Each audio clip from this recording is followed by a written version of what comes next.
There's a Netflix show that just came out about a week ago.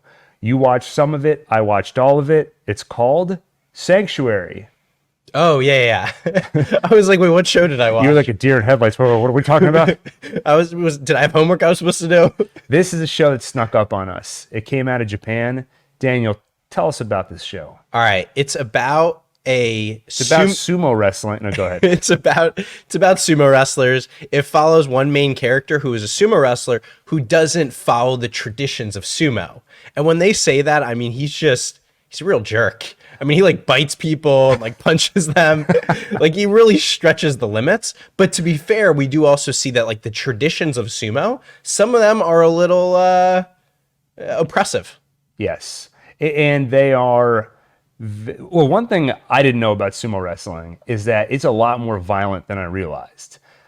They will hit each other they won't punch each other, but they'll hit each other with an open palm and they will just smack each other's faces. And that's typically how the matches start, at least based on this show. And then I went down a rabbit hole after. I did watch some sumo on YouTube.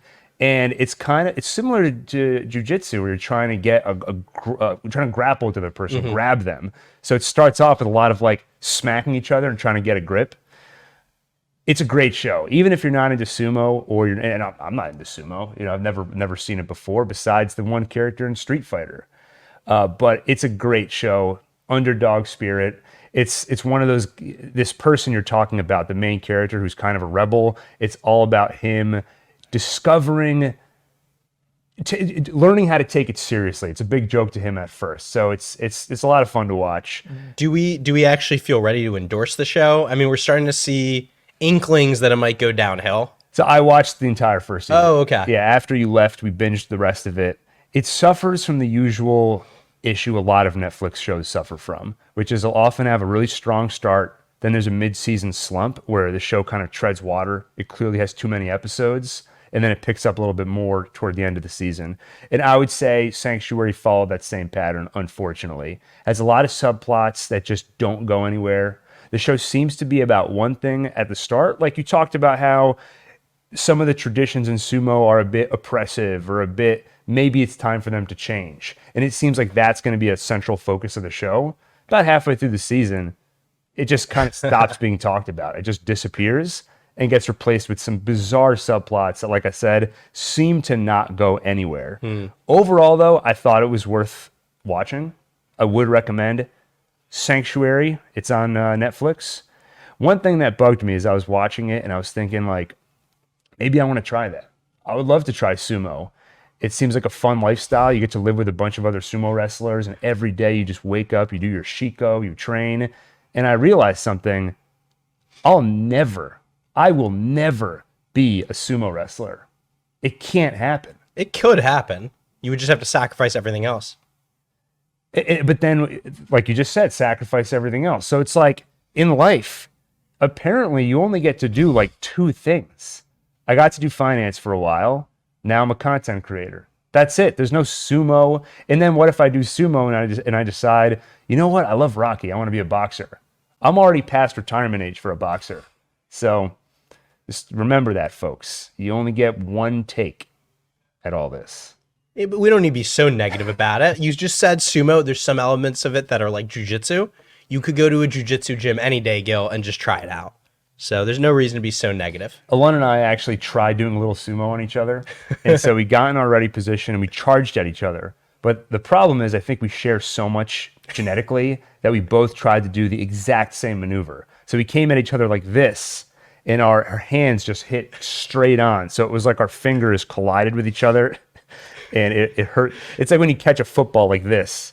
It hurt really bad. So that's funny. Actually, in no-gi jujitsu, which is basically jujitsu where you're not wearing the special outfit that you can grab, so you have to grab the person's body instead. A lot of times they end up just holding hands with each other because they're basically, you're trying to fight for grips, right? And if you hold their hand, they can't take a grip on you.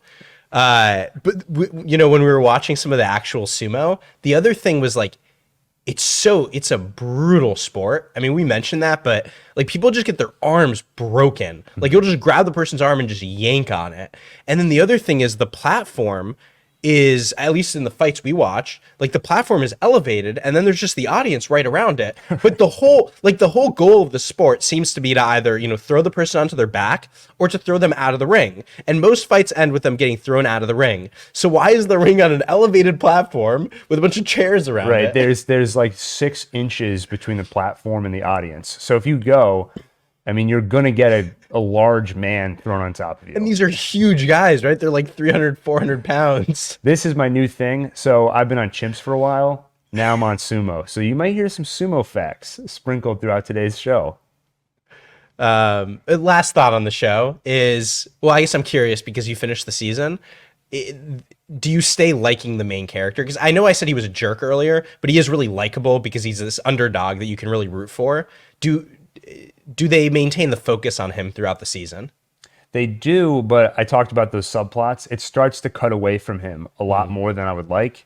And it felt to me by the end like cut the season in half and just get a total focus on that character and his story. I think it would have benefited from that.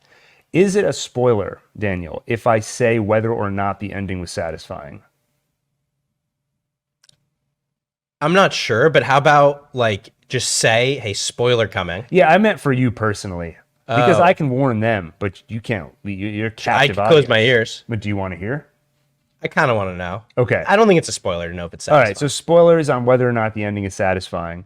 It's season 1, and it ends in a very unsatisfying way, I will say. It ends on a cliffhanger, and it's frustrating because the finale is half the length of all the previous episodes. So it feels like a thumb in the eye, like they so know what they're doing.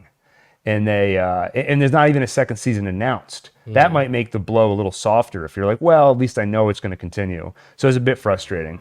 But if it comes back for a second season, I'll be in the audience.